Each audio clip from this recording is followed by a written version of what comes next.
Je ne sais pas quel est votre rêve, quel est le désir les grands désirs de vos cœurs. En ce moment, parmi mes grands désirs, moi, c'est que le Seigneur me dise bon serviteur, entre dans la joie de ton maître. J'aimerais bien que le Seigneur me dise cela. Après avoir fait de belles choses, et puis au soir de ma vie, j'y suis pas encore, vous non plus. Et dans la tâche d'éducation qui revient aux parents, même dans la tâche des chrétiens, il nous revient que nous puissions laisser ce désir prendre toute sa place, c'est-à-dire d'être des bons serviteurs. Et que les parents aient le souci que leurs enfants soient de bons serviteurs de Dieu, qui puissent répondre à leur vocation, à l'appel que Dieu a pour eux. Alors, il y a une joie profonde à cela, à répondre à l'appel de Dieu. On l'a entendu dans tous les textes que nous avons lus dans cette messe. D'abord, le prophète Isaïe, il découvre dans l'appel que Dieu a sur lui qu'il a de la valeur aux yeux du Seigneur. C'est mon Dieu qui est ma force. Vous voyez, il comprend qu'il est appelé par Dieu et en même temps, il comprend qu'il a de la valeur aux yeux de Dieu. Ça change beaucoup de choses parce qu'on est tout le temps en train de chercher à montrer qu'on a de la valeur. Alors si je comprends que j'ai de la valeur pour Dieu, ça change un peu mon rapport à la vie. Dans le psaume aussi, le psalmiste, vous voyez, il crie vers Dieu. D'un grand espoir, j'espérais le Seigneur. Ça veut dire qu'il y a quelque chose de dur dans sa vie et il crie vers Dieu. Et Dieu l'entend.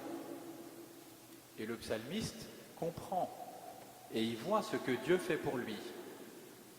Alors du coup, il y a comme une espèce de cri, ce coup-là, qui est plus un cri de joie qui jaillit et il dit « Voici, je viens ». Ok, j'y vais. Il y a une joie profonde à répondre à l'appel du Seigneur. Et saint Paul se présente aussi comme étant apôtre du Christ, appelé par la volonté de Dieu. Dieu a posé son regard sur Paul. Dans l'Évangile, c'est Jean le Baptiste qui nous éclaire sur Jésus. Il montre Jésus qui passe en disant « Voici l'agneau de Dieu qui enlève le péché du monde ». Ça, c'est la vocation de Jean le Baptiste. Elle est simple, on pourrait dire, mais elle est essentielle. L'agneau de Dieu, ça nous fait penser dans la Bible à l'agneau dont parlait le prophète Isaïe, qui est mené à l'abattoir, qui souffre, qui va souffrir. Ça parlait du serviteur souffrant, et on comprendra des années après qu'en fait ça parlait de Jésus.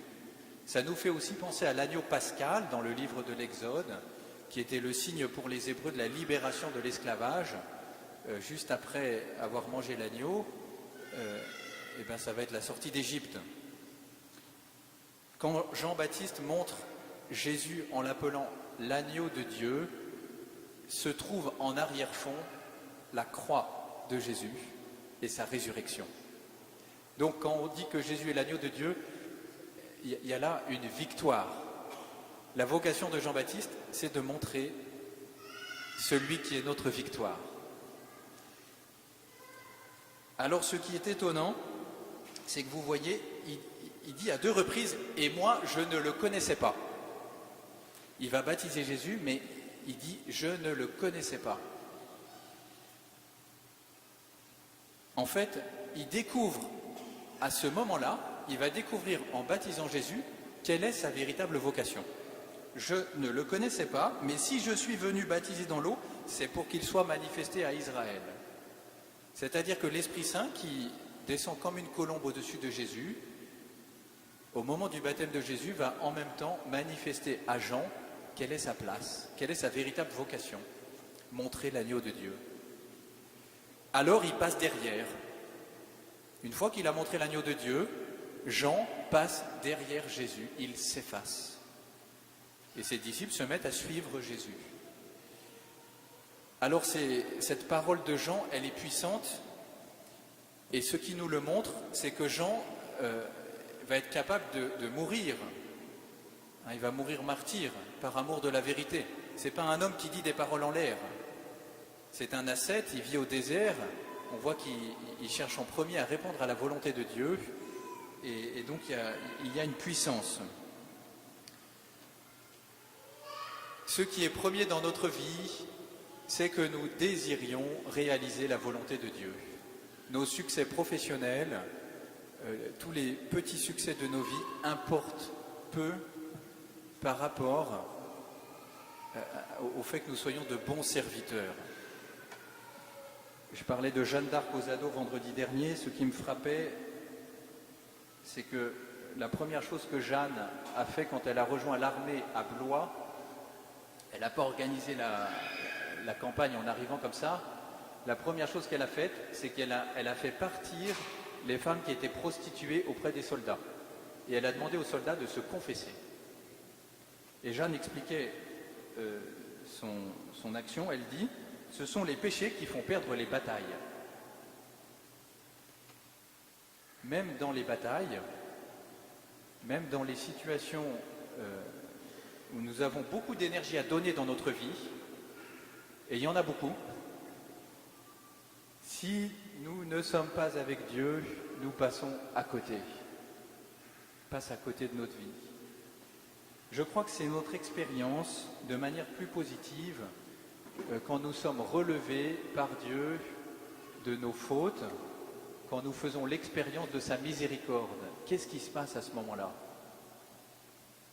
Moi, mon expérience, elle est simple, c'est qu'à chaque fois que je saisis quelque chose de la miséricorde de Dieu pour moi, je change de regard sur moi-même et sur le monde qui m'entoure.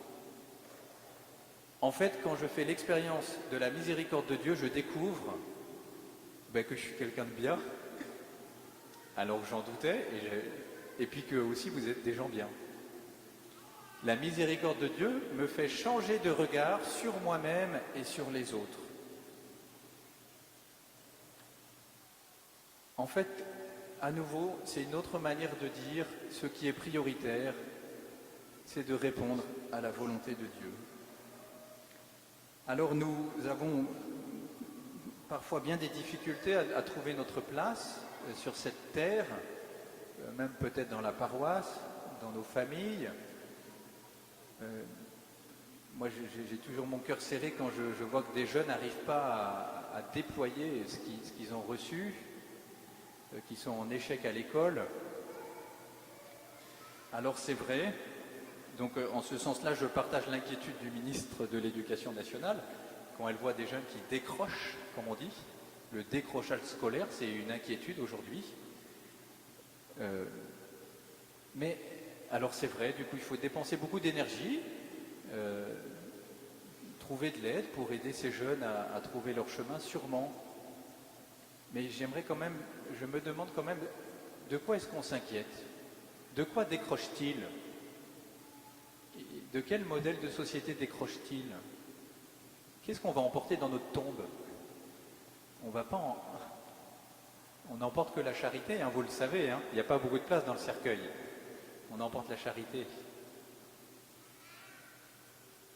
Alors, bien sûr, il y a des inquiétudes à avoir, mais ce qui m'inquiète davantage, c'est quand je vois ces jeunes qui n'arrivent pas à sortir de la paresse, qui n'arrivent pas à se tourner vers les autres.